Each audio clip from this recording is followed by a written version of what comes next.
Mimi nitasema kwa Kiswahili ndio watu wetu wa Oljarai wasikie wote. Mimi kwa majina naitwa Jackson Omondi. Mimi ndio kiongozi ya hii kesi, na mimi ni moja wa squatters ambaye amesaliwa pale. Mimi nimekuwa squatters. Baba yangu alikuwa squatter, watoto yangu ni squatters, hata wajukuu wamekuwa squatters. Kwa hivyo niko na over 48 years pale. Ile kitu ninataka kuambia wakaji wa Oljarai ni watulie, kwa sababu tumedanganywa na wanasiasa na promises mbalimbali. Wamefanyia hii shamba yetu kampeni hiyo muda yote kutoka 1994, wakaseto score ingine wakapata, phase 1 ikapeanwa, phase 2 ikapeanwa. Sasa ilikuwa imebaki tu phase 3 ambaye imekuja, wakaandika watu na National Land Commission walikuja huko wakati ya wazuri 2016, 2017 wakachukua majina, na baadaye hatujajua haya majina walipeleka wapi. Walichukua majina yetu huko na hatujui walipeleka wapi. Kwa hivyo naomba tu, kwa sababu mahakama, tumekimbilia mahakama, na ninaomba watu watulie pahali wapo, watulie, watapata justice. Tuko na imani kwamba tumelete a very strong case na tutapata justice. Sitaki kusema mingi kwa sababu kasi yote tumekuja kwa a court of law. Kwa hivyo tutangojea uamuzi wa mahakama.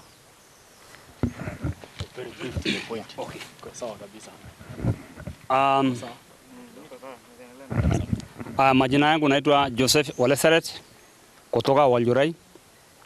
Mimi ni vice chairman kwa hiyo kesi, na pia mimi ni kiongozi kwa kotini. Kati ya watu 5 mimi ndio kiongozi ya kesi. So na nimekuwa huko kwa mwaka 32. Nataka kusema ya kwamba nataka kushukuru wakili wetu, kwa sababu tulipokimbilia yeye hakusita, aliharakisha kesi yetu, na tuliambia kuna hatari ambao inakuja ya sisi kunyang'anywa hiyo shamba ambao tumekaa muda hiyo yote. Mimi niliingia Oljarai nikiwa na watoto 2. Saa hii niko na watoto 10. Vijana ambao wako na watoto sao. Sasa amekuwa squatters, watoto wangu wamekuwa squatters huko, mpaka hata watoto yangu ni squatters. So ninashukuru Mungu kwa sababu ametufunulia njia. Sababu muda hiyo ingine yote tumezungushwa na wanasiasa. MCA akiamuka ama mbunge akikuja anasema shamba nitawapatia. Kumbe hiyo ni hadi tu ili tuwape kura. Governor akikuja anasema nitawapa shamba. Na kumbe hii shamba hawana uwezo na hawana nia ya kutupatia. Lakini Mungu si binadamu. Akatufungua macho na akatuamusha, kwa sababu viongozi wale walio wa mbele amekuwa ni kama wadangajifu. Ametupea mahadi ya uongo. Mpaka wengine anatuambia serikali anatulibia shamba. Kumbe hakuna kitu kama hiyo. Mpaka wengine wanataja rais ati Ruto atatulibia shamba. Na hatujakuwa na habari ya kwamba serikali ako na hiyo nia. Na amekuwa akisema hivyo kwa mwaka hizo zote. Lakini tuliamuka kukimbilia mahakama kwa sababu mahakama hana upendeleo. Na tumekaa huko muda hiyo yote, tumesika watu wetu huko, tuko na makaburi ya watu wetu. Vile vile serikali ametuletea maendeleo huko. Tumeishi huko muda hiyo yote, na tunajua ya kwamba akati wetu ndio hii. Nataka kuambia watu wa Oljarai, msihangaike, kwa sababu ninajua ya kwamba mmeshanganyikiwa kutoka wakati huu, mmeshanganyikiwa kwa sababu Land Commission alikuja kutuandika, akatuahidi shamba, akatuacha hivyo tukiwa phase 3. Phase 2 na phase 1 walipewa watu wengine.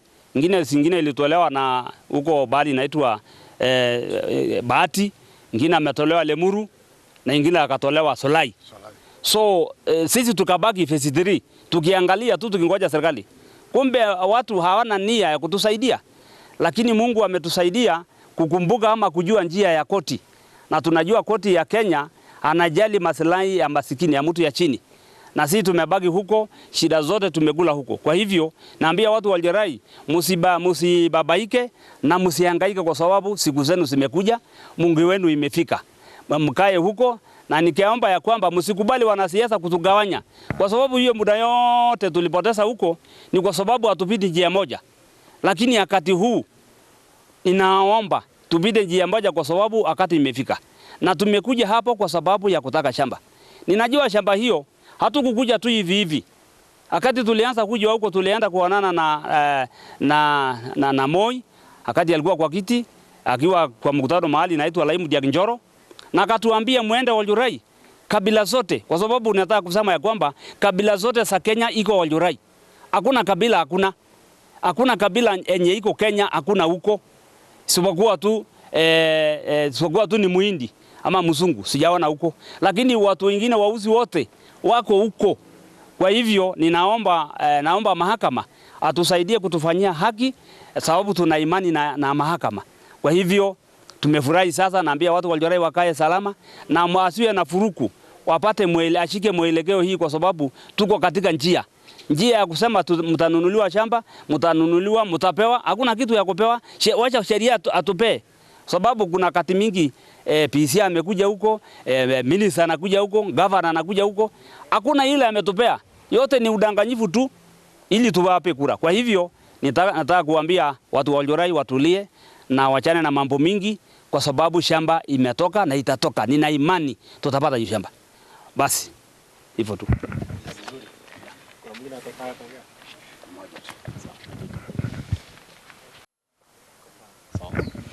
Yes, kwa majina naitwa Joseph Olekevangas.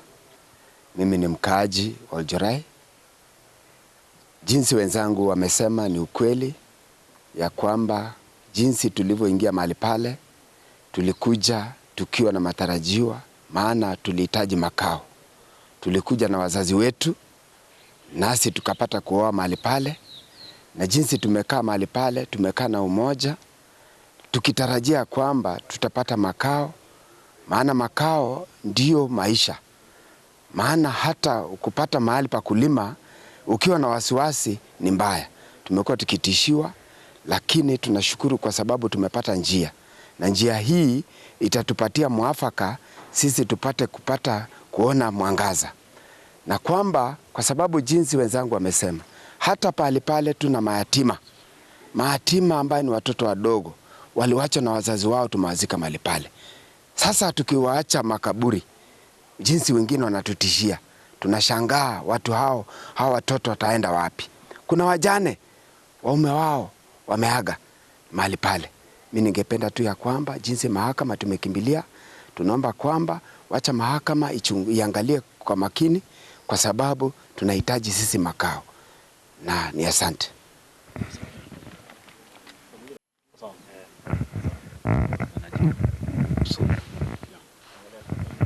Yeah, my name is William Arusei. I'm appearing together with my colleague Julia Kiget. We are the lawyers for the litigants here who are members of Oljurai Squatter Phase 3. We are representing 1,500 families who have settled on this land in Oljurai for the last 30 years on average. So today we were before Justice Mary Oundo. The matter had come up for directions, rather for hearing, of what we call originating summons. Originating summons grounded on a claim of adverse possession to land. In other words, what we are saying is that our clients now, numbering 1,500 families, have rushed to court to lodge a claim to enable the court of law to determine one fundamental question. They've been on the land for the last 30 years, continuously, without force, without secrecy, and openly. We are therefore saying that on account of that, and having lived on the land continuously for over 12 years, their claim has crystallized into what we call adverse possession claim to land. So the filing we have before you is an adverse possession claim in what we call originating summons, OS in bracket. We have set out several questions for determination. One of which is, having lived on this land for 30 years, openly, continuously, without secrecy, without force, and have settled with their families and developed the land, build schools, build roads, dispensaries, water tanks, and all manner of infrastructure. The question we ask is, are they now entitled for a court of law to declare that they are the owners of the land and to be given titles to their respective portions in which they have occupied for all these years? That is the question. It's only one question. So we have sued some parties here. We have sued a company called Lands Limited as the first defendant. We have sued a company called Solai Ruyabe Farm Limited. We have sued the National Land Commission, and we have sued the Chief Land Registrar. The whole essence of this litigation is, as I've said, you know, the law on adverse possession is that you've entered the land without a permission. We are here on this land without permission of anybody. Correct? We entered the land openly, occupied it. Each of these 1,500 members occupy a specific portion, which we have identified. And we have brought to court the settlements on that land. I'll even, without much ado, I'll show you the photographs which we have brought to court, which shows that our claim is not founded on hot air, but rather grounded in evidence. I'm showing you photographs of Oljarai Primary School. No, this is Oljarai Secondary School, as you can see. This is a school built by these quarters, with the school-going children, over 800, so to speak.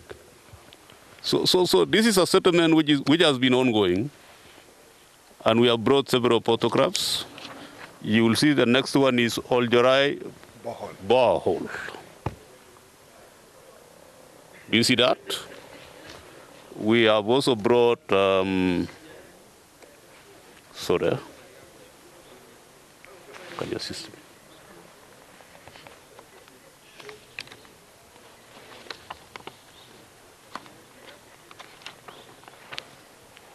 We have brought another pole called Kwalemara. Sorry, you can see that. Let's move the next photograph. That one is Oljarai Primary. No, this is Oljarai Secondary. Secondary. This secondary. We have also the primary. Yeah, let's show you the Oljarai Primary. It's here. Oh, this one. Can you now see Oljarai Primary? Oljarai Primary. With the school-going children. We could go on and on. We have farms where we have water tank. Kambi Turkana water tank. Are you seeing that? We have Kwa Rotiken. I think this is one of the members. Yeah. Kwa Rotiken. You can see the farm. We have Kipulini Manyata Road.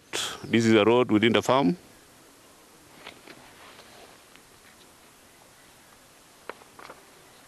We have Pastor Korpolo. That is the residence.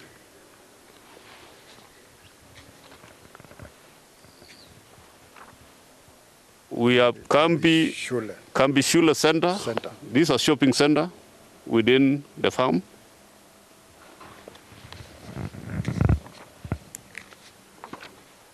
We have Kipulini Primary School. Are you seeing that?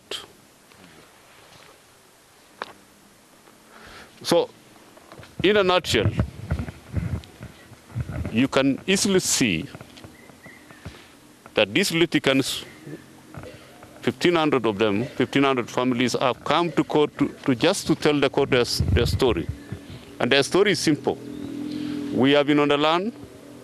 We have tried to pursue the settlement on the respective portions for all these years without success. And they need to now be facilitated with titles on their respective portions, so as to ground the ownership with title deeds.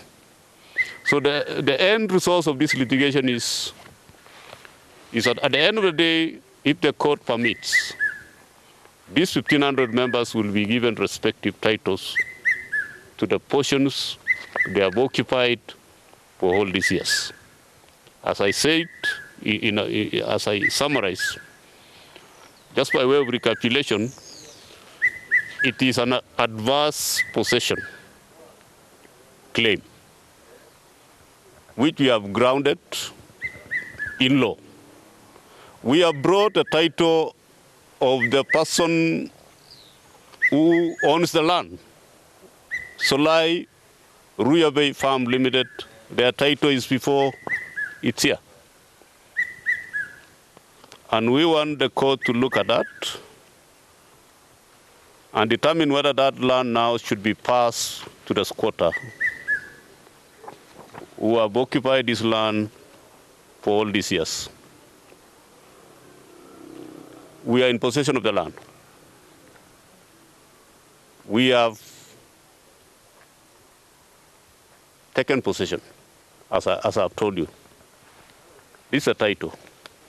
But I'll show you the part which concerns the title holder, whom we are litigating against, among other parties.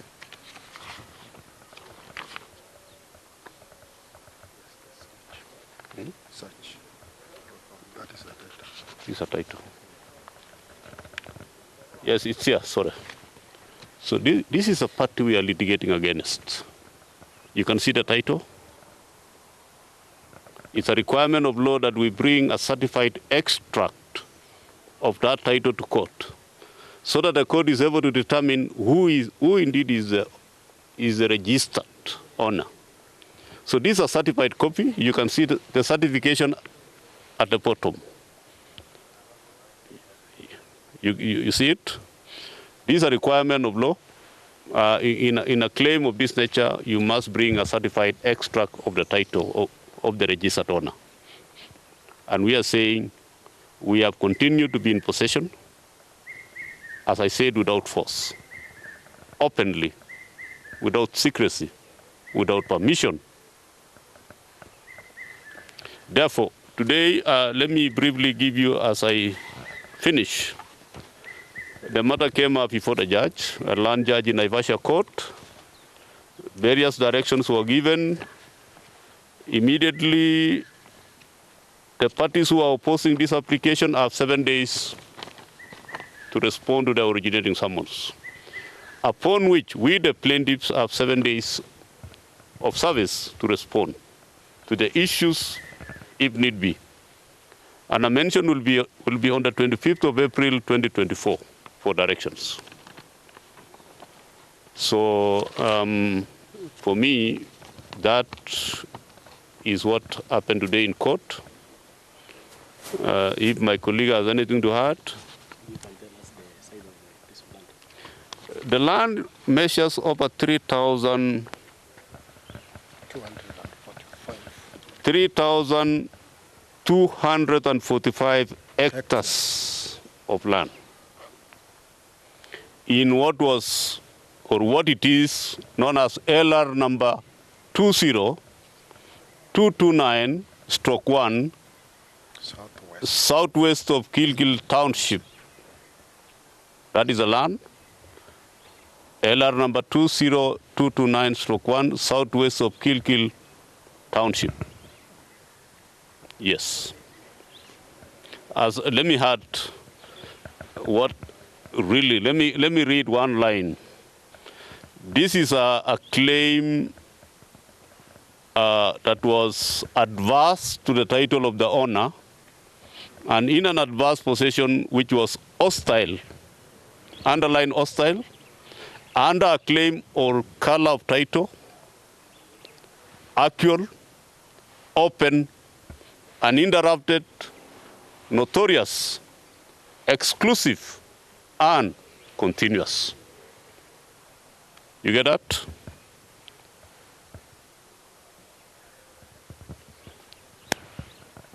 Let me repeat, for avoidance of doubt.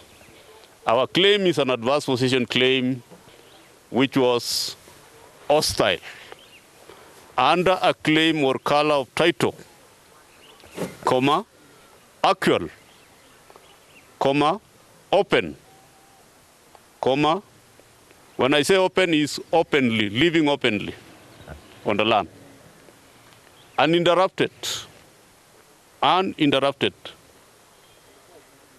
for a minimum of 12 years, but I have told you it is 30 years. Notorious, exclusive. We are saying we are living on the land exclusive of the title holder. So the title holder is out, correct? Is out. And our presence on the land has been continuous. And we have done this without force, without secrecy, without authority or permission from the owner. That is a claim. So the litigation has started. This is a plea by a section of Kenyans. You can call them squatters, but they are living persons who have lived on this land for all these years. And time has come to approach the seat of justice to say, look, we've been around for all this long. We've tried to get title documents without success. We've been to all offices. We've been to government offices without success. This is our last, plea. As I say, the court of law is a temple of justice.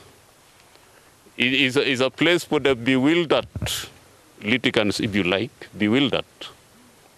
It's the last frontier. It's a seat of justice. So we have come for justice into this land matter. You know, land in Kenya is very scarce, sensitive, emotive, and you know, something that we have come to the court of law for justice. I think I'll leave it there unless you have one or two questions.